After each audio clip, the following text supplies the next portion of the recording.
बिस्मिल्लाहिर्रहमानिर्रहीम। अस्सलाम वालेकुम नाज़रीन।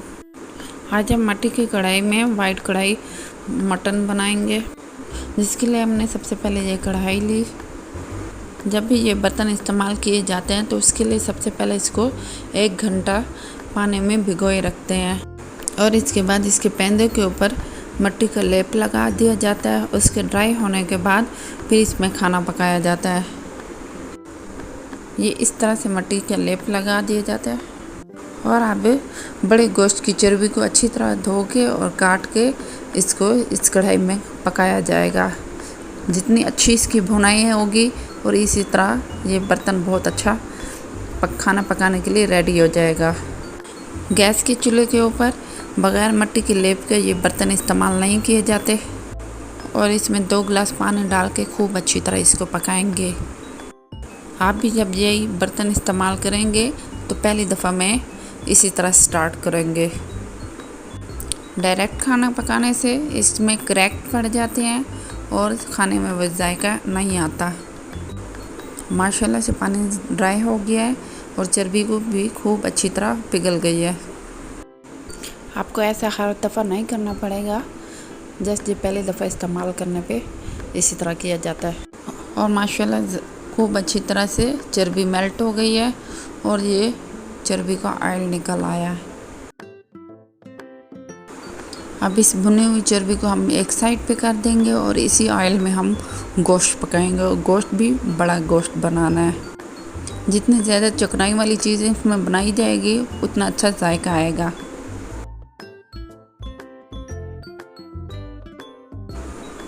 छलनी की मदद से इसको हम साइड पे कर देंगे और अब इस ऑयल में सुर्ख मिर्च और ज़ीरे को अच्छी तरह फ्राई कर लेंगे। माशाल्लाह बहुत ज़बरदस्त खुशबू आ रही है। 1 से 2 चम्मच अदरक लहसुन का पेस्ट डालें और अच्छी तरह से भून लें।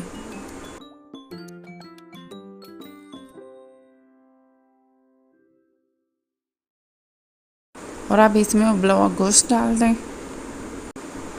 और इसे अच्छी तरह से हमने इसमें पकाना है।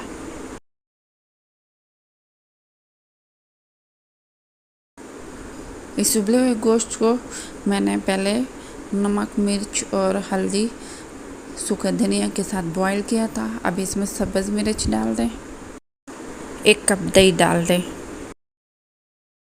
1 चम्मच मलाई डाल देंगे और अच्छे से पका लें।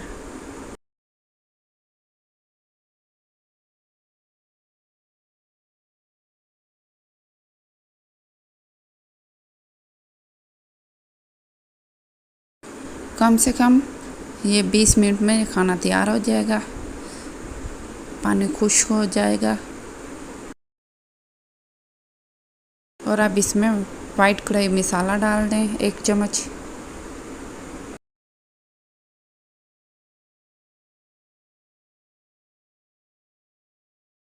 दो चम्मच मक्खन डालें,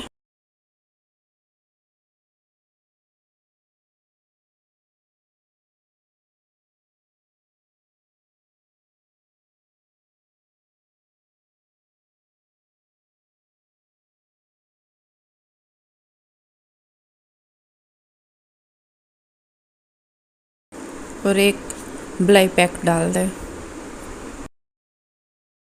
और 5 मिनट के लिए भून लें।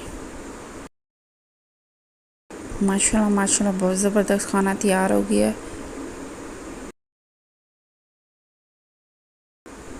सब्ज़ मिर्च और सब्ज़ धनिया के साथ डेकोरेट कर लें।